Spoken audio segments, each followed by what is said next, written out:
Okay, we're live now. Good afternoon, ladies and gentlemen. We are here to present a formal debate on the topic of ethical implications in a professional setting. Before we begin, let's introduce our members. On the pro side, we have Carly, Caroline, and Alyssa. And on the con side, we also have Alyssa, Lauren, and Sarah. To begin with our pro side, I'll start with myself. My name is Carly, and I believe that the lines between a client and a therapist should be clear and that multiple relationships should be strongly avoided in order to keep the therapy that's being provided genuine and clear. I'm Caroline, and I believe that it is important to be cautious as a behavior analyst when it comes to ethical issues. I support closely following the code of ethics in order to avoid any possible repercussions. These codes were put into place for a reason, and as a future behavior analyst, I think following these codes closely is the professional road to follow. Along with these reasons, I also believe that in order to create a professional relationship, boundaries must be set between the therapist and the client in order to ensure that all services to the clients are fair and equal. I'm Alyssa, and I can see how giving or receiving gifts can create an opportunity for multiple relationships to be created. I also believe that therapists have a greater chance of providing more services than they are actually getting paid for because of a deeper relationship that is formed with the client and the family. However, I can also see on the other side of this debate. I'm the type of person that loves to give gifts to others, and I don't think that it is fair or reasonable that I do not have the opportunity to show a family member or a client my appreciation for them. I also think that it is my job and my responsibility to ensure that I do not cross the line into a personal relationship. So I think it's my responsibility not to create that dual relationship. Hi, I'm Lauren. I also support this side because I believe that accepting gifts is appropriate in certain situations. Unfortunately, it's not something that can just be black and white. And I think when it comes to gift giving, the behavior analyst should be able to use their best judgment to make the decision of whether or not accepting the gift would be beneficial to the client or would counteract the therapy. And I think that that should ultimately be up to the therapist. I'm Sarah, and I am on the con side because I feel gift giving is a natural part of life. It is natural for students to give small gifts to their teachers or therapists without expecting special favors in return. I am against this ethical code because it prevents the clients from making their own choices based on their personal beliefs or cultures. Thank you, ladies, for introducing yourself. Let's begin now. To begin with, everyone loves to receive a gift, don't they? However, it depends on who is giving the gift and under what circumstances they are receiving the gift. We on the pro side believe that behavior professionals should not accept gifts from clients. For behavior analysts, accepting or giving a gift raises a cause for concern and increases the likelihood of unethical behavior between client and therapist. These gifts may cause a biased relationship, may be inappropriate, and may cause dual relationships. But don't you think that there should still be some way to show appreciation to the clients? Of course, but appreciation can be shown through other means rather than a monetary gift. A simple thank you can go a long way in showing appreciation for what others have done for you. To continue, gifts come in a range of categories. They may be symbolic or concrete, modest, like flowers or chocolate, or extravagant items such as sporting events, tickets, or even truly excessive gifts such as large sums of money. Gifts can also be appropriate or inappropriate in their type, monetary value, timing, content, or frequency. For example, the perception of the receiver and their effort on the giver, receiver, or anyone else that may be touched by the gift giving. Often gifts are viewed as a tip to the professional, given to address a perceived imbalance in the relationship, or the gift may serve as payment for services. So are you saying that everyone who receives a gift is now being tipped? Other professionals can give or receive gifts of other different types of work fields without it being an issue or considered a tip. Sure, it was a topic from a professional standpoint and not encompassing everyone. Rather, all working professionals whom abide by a code of ethics are to not accept tips are not required anywhere. Rather, they are a form of a gift. For example, when you go out for a meal, you must pay your bill for the food that you receive. However, you do not have to leave a tip, a gift to the server, which is again is an understood, accepted part of that job. We, however, as behavior analysts, do not expect to. We know that this does not come with our job. Continuing on, a further concern is whether or not a client's gift giving is an attempted to influence or manipulate the therapist, or is an effort to buy the therapist's love. Freud regarded client gift giving as an expression of transference, whereby the gift represents the client's attempt to win favor with the therapist, much as a client would do with his or her own parents. Client gift giving most commonly signifies the formal ending of the therapeutic relationship. However, in some instances, a client may choose to give the therapist a gift during other phases in the counseling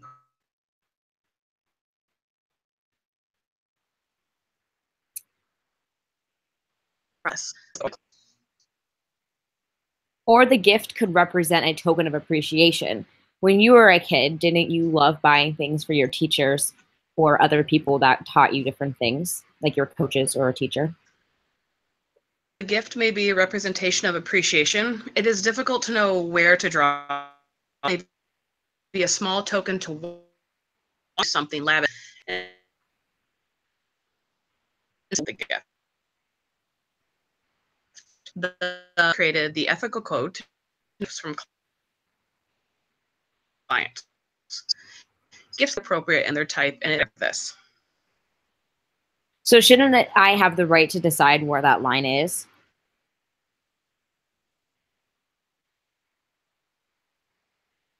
They have the right to decide where the client enters into the therapeutic relationship with the understanding that there are guidelines and respected on both sides. In all reality, it would not be just of a client to thrust a gift upon a therapist simply because they believe it is their right. Again, this goes back to how the therapeutic relationship can be damaged by the simple act of giving a gift. Continuing on, the BACB Code of Ethics clearly states the importance of not accepting gifts. Code 1.06 clearly states, and I quote, behavior analysts do not accept or give gifts to clients as this constitutes as a multiple relationship. Examples of multiple relationships include friends, family members, employees, business associates, or intimate relationships. The main reason to avoid these dual relationships is to protect both the client and the therapist from a potentially exploitative relationship, which is why the ethical code is in place. The ethical code is not just a suggestion, but rather critical guidelines that must be followed in order to keep the therapy genuine. If these codes are not followed, then a phenomenon known as the slippery slope can occur. Accepting gifts increases the likelihood of unethical behavior between client and therapist. Brown and Transgard, 2008, discussed the phenomenon known as the slippery slope. This is defined as well-intentioned boundary crossing over time into major violations that are harmful to clients and place the therapeutic process in jeopardy. Doesn't everyone have their own boundaries? Something that I may think is too personal, you may not think is. So shouldn't everyone be able to decide where that line is, and they shouldn't or don't feel comfortable crossing? While each individual may have their own personal boundaries, there are still boundaries that are put into place by work and other professional organizations that must be followed. I'm highly convinced lax professional boundaries are often the precursor for exploitation, confusion in treatment, and loss of objectivity. These professional boundaries are put into place to keep work safe, treatment ethical, and prevent the development of dual relationships. The crossing of one boundary can easily be done without causing a catastrophic result, making it easy to cross the next boundary, and so on and so on. Before you know it, the relationship between client and therapist has been compromised, and the therapist's influence has been diluted. With the blurring of the expected functions and responsibilities of the therapist. Therefore, effective management of the therapeutic relationship requires clear and consistent boundaries. Giving a gift can mean different things across cultures. For example, students in Taiwan feel giving gifts is a sign of respect and politeness.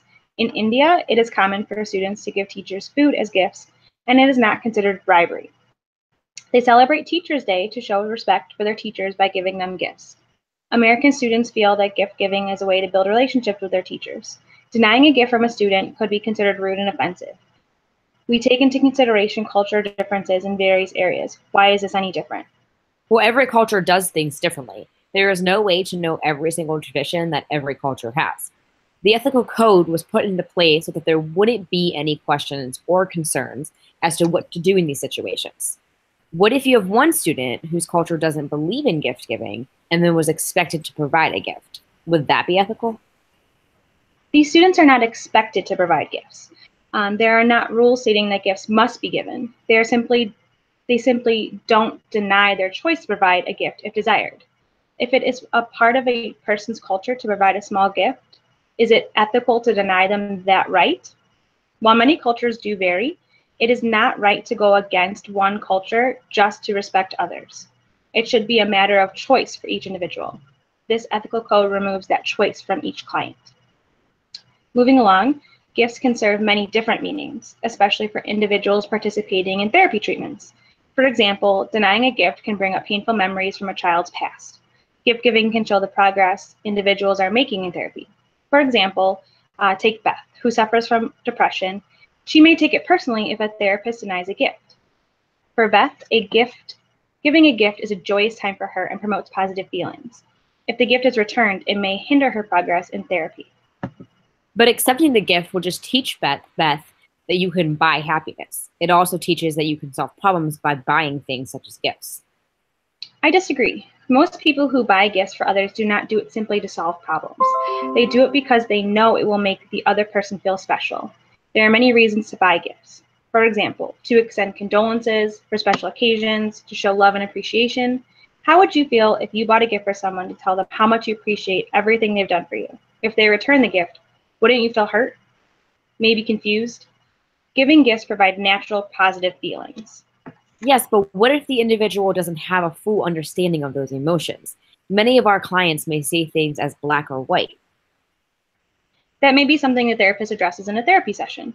The therapist may work with the client to understand these emotions. Also, if a client sees things in black and white, that may be even more detrimental to them if the gift is denied. They may not understand why you did not accept the gift.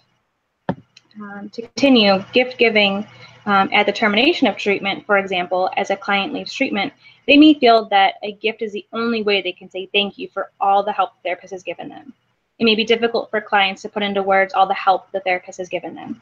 Then this leaves the possibility of the therapist feeling as if he or she needs to return the gesture to the client. It can start out as small gestures like staying an extra 5 minutes to help out with the challenging behavior, but before you know it, it becomes a slippery slope and you will be staying through dinner, and because the client may have trouble sitting at the table with his or her family, and you feel like you cannot say no.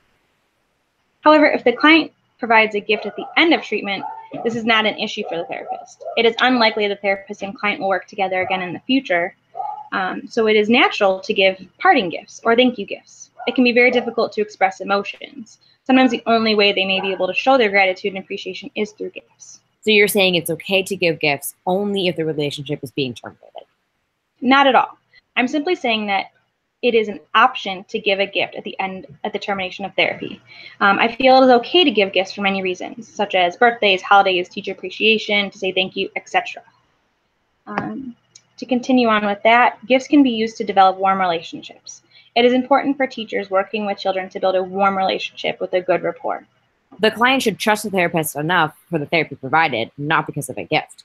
As a therapist, you should know if your client needs more rapport built before providing demands or consequences. That is an ethical way to gain trust. Giving small gifts can help the children feel that they can trust their teacher and help them to start building a rapport. Did you ever bring your teacher a small gift during the holidays, like a box of chocolate, fruit, or candy? Did the warm, grateful reaction from the teacher make you feel as though you were building a warm, trusting relationship? Well, like I previously said, I think that all depends on the level of understanding that the client has.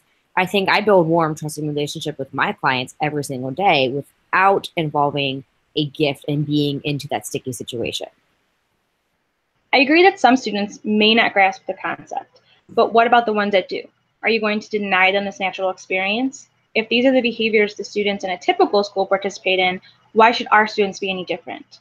I also feel that it is important to the client's parents in school settings to send gifts to their children's teachers.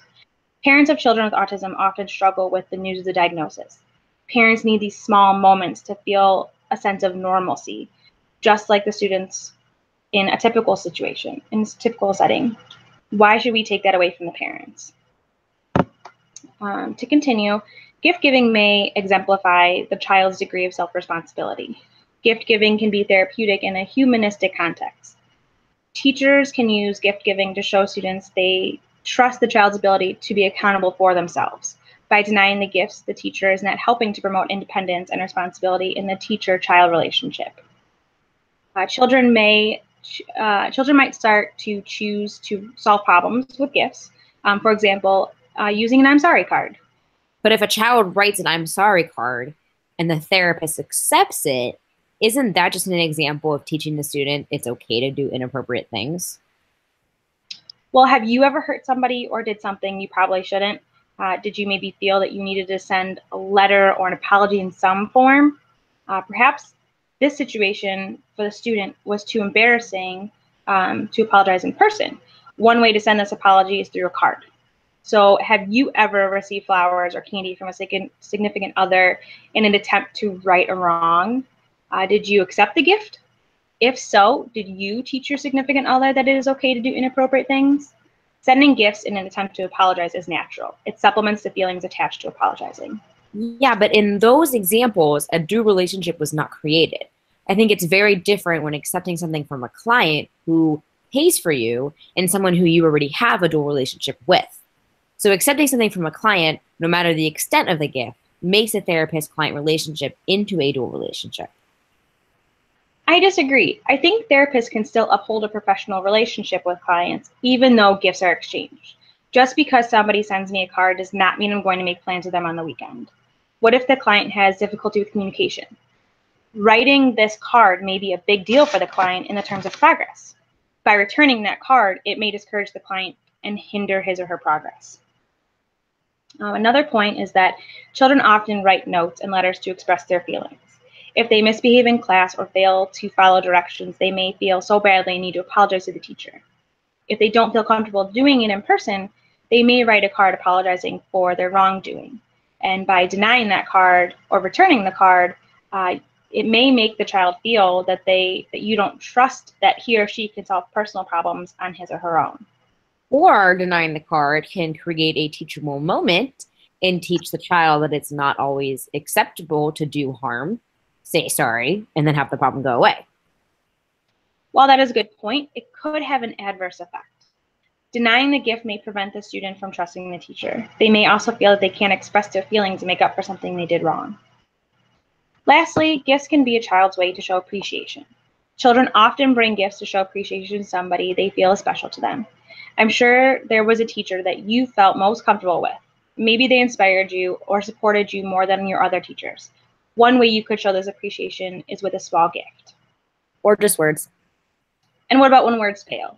Students should have the option to give small tokens of appreciation.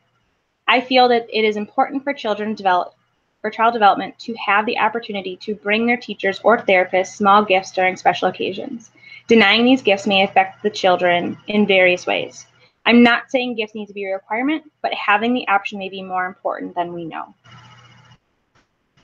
Possible dual relationship situations must be recognized by the behavior analyst. According to Bailey and Birch, having social contacts with clients can interfere with objectivity, as behavior analysts can increase the chance of harm or exploitation.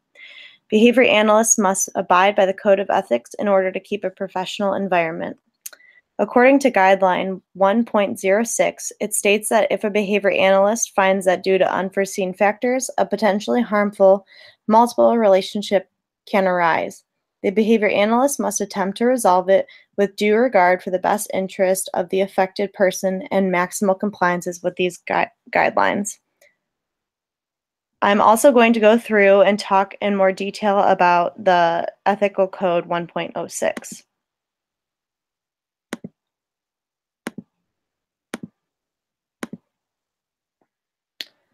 1.06a states that in many communities and situations, it may not be feasible or reasonable for behavior analysts to avoid social or other non-professional contacts with persons such as clients, students, supervisees, or research participants.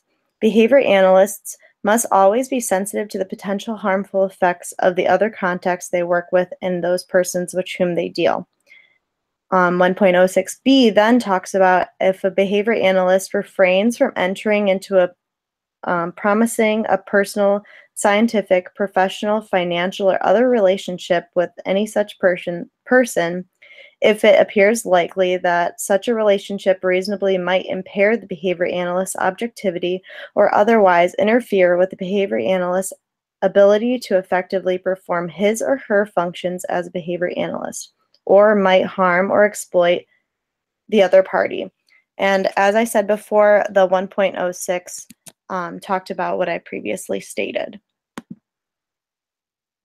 So basically what I caught through all of that is if the behavior analyst finds, the code pretty much states that it's based on a personal opinion. What you may find creates a multiple relationship could be completely different than what I find. So if it's based on what the analyst finds, why is it being decided for us that we cannot participate in showing or receiving appreciation from our clients?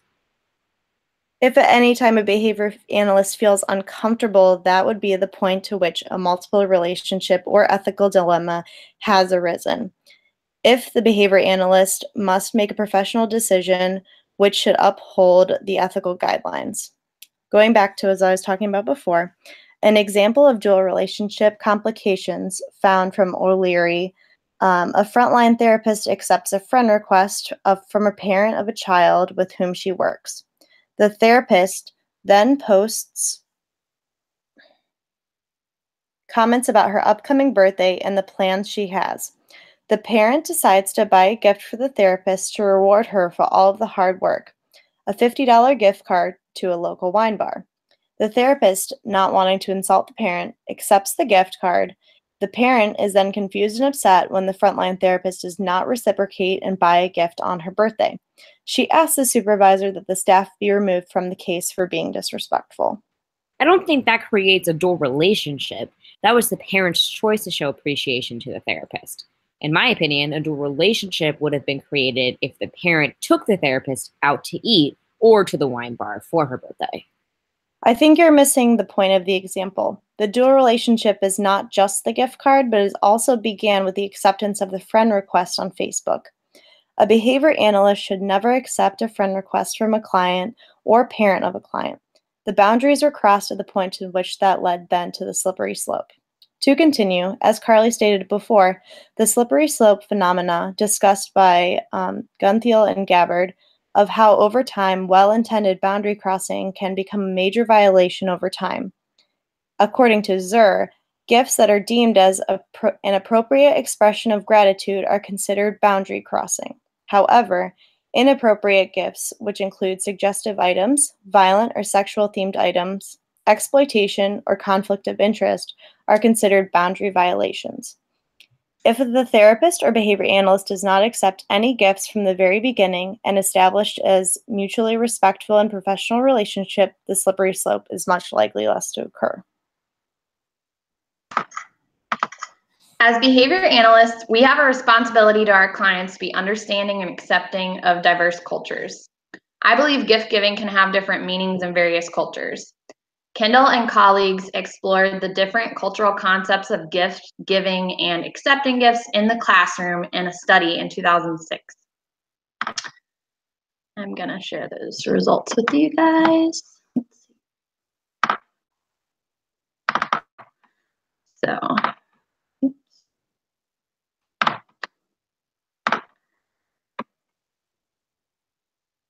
So, to summarize these results, the Chinese and Taiwanese report that it is not custom to give gifts to someone of greater socioeconomic class than you, such as a student giving to a teacher. However, most of the students surveyed agreed that the teacher would accept the gift anyways to be polite to the student.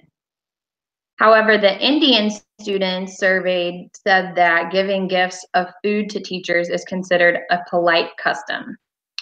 Lastly, 80% of the American students surveyed believe that students giving gifts to teachers is a good way to build relationships, and 100% of both American and Indian students say that traditionally the teacher would accept the gift. So basically, you're telling me that you're going to research every client's heritage you serve to see their traditions and customs. According to the Ethical Code 2.0, behavior analysts can only accept clients whose requested services are commensurate with the behavior analyst education, training, experience, available resources, and organizational policies. This includes clients of diverse cultures. Behavior analysts are responsible for researching clients' backgrounds and becoming more familiar with their customs and beliefs. I also think that as behavior analysts build rapport with clients and their families, they learn more about their individual cultures and what their priorities are in regards to the client's treatment. In addition to being sensitive to each client's culture, we also have an ethical responsibility to operate in the best interest of the client. Sometimes bending the no gifts rule to accept a small token gift from a client is in their best interest. As quoted from Brindle's article, medical practitioners and psychiatric practitioners alike are ethically obligated to consider patients' best interest when deciding about how to handle the offer of a gift. He concludes that depending on the client's mental state, rejecting a gift could be damaging to the therapeutic relationship, especially if the client has experienced fear of rejection or abandonment. As behavior analysts, we must be flexible with our clients. Flexibility should include accepting gifts in order to protect the therapeutic relationship between therapist and client. Well, what happens if you're stretched too far? I think at that point, it's up to the behavior analyst's discretion in regards to what's considered too far. In Brindle's article, he suggests to evaluate the situation by considering whether or not this will help the client reach their goals or hinder their progress. He also suggests that we use clinical pragmatism, which is a series of questions that helps the therapist to determine the potential benefits and downfalls of accepting the gift in a particular situation. I just feel like that will actually take away from the therapy that's supposed to be provided. Not necessarily. I believe all of that is part of the therapy. There will be situations when the client needs to understand when, where, and to whom gift giving is appropriate. And I believe that there are some situations where accepting a gift is a learning opportunity for the client. In the past, I've had clients that were working on building their social skills repertoire by learning about when it's appropriate to give gifts to others. Gift giving is a socially appropriate way to show appreciation for someone, like a close friend, family member, or teacher. And I think we must consider that. And if that's part of their treatment plan and specific goals, then we would make the decision on whether or not the gift will be accepted. Rejecting a small gift given out of appreciation would likely be an aversive experience for the client and would not reinforce the behavior you're trying to teach. What happens if you're teaching this, but the client's family does not have the funds to buy the gifts? There are many other ways to teach this. A nice free one is just teaching students to deliver compliments. You're right. Some families may not have the funds to buy gifts. And if this were the case, I wouldn't include teaching about gift giving in their treatment plan. I would just focus on other social skills, like you said, giving compliments. And I would also not be placed in this dilemma of whether or not I need to accept the gift if the family doesn't have the money to buy a gift in the first place. However, some gifts do not need to be purchased. I've made plenty of homemade gifts in the past, and I've had clients make homemade gifts as well. An example of this could be a simple drawing or a card made out of construction paper. It's a small token gift that didn't take any money to create it, just time and thoughtfulness of the client. And as long as the client and their family is not being financially exploited to provide the gift, I feel like it's appropriate to accept it out of respect. As I mentioned before, Brindle suggests using clinical pragmatism, and that's just a series of questions to consider before determining whether or not you will accept the gift from the client. By answering each of these questions, you will have evaluated whether or not accepting the gift is beneficial for the client's treatment or not. The idea is that all clients are different and their treatment plans and specific goals are different as well. And what might be considered beneficial for one client could be the opposite for another. Let's see.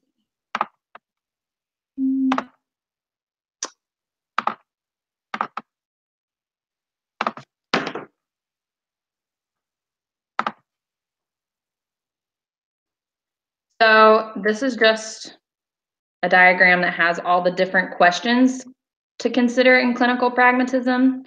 One of those would be, would accepting the gift benefit the clinician and possibly harm the client financially, emotionally, or otherwise? If so, the behavior analyst should decline the gift and strive to find a therapeutic way to discuss this with the client. Number two, what is the value of the gift to the patient, the clinician, or others in the community? If it's expensive, the clinician should not accept the gift without engaging in a conversation about its meanings and implications with the client and possibly their family. Three, is the gift extremely desirable to the behavior analyst? If so, you should probably reflect carefully on whether his or her clinical judgment or performance would be compromised by accepting it. For example, would the behavior analyst have difficulty confronting the client about other issues after being given this great gift? Number four, would accepting the gift counter the professional norm? So that one's basically just, do you think other behavior analysts would accept or deny this gift? Number five, would declining the gift be hurtful, traumatic, or otherwise counter-therapeutic to the client? Conversely, would accepting the gift possibly advance the treatment? If so, and if the gift is not of excessive value, and it doesn't exploit the client, then you can and should accept the gift. And then lastly, is accepting the gift in the best interest of the client and the client's family? I think these are all great questions that we can ask ourselves as behavior analysts when we are faced with this difficult dilemma.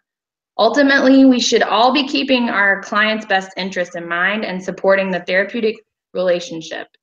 Unfortunately, I believe that a one-size-fits-all rule for accepting gifts is just not the best practice, because there are certainly situations where accepting a gift is most beneficial than declining the gift, and vice versa.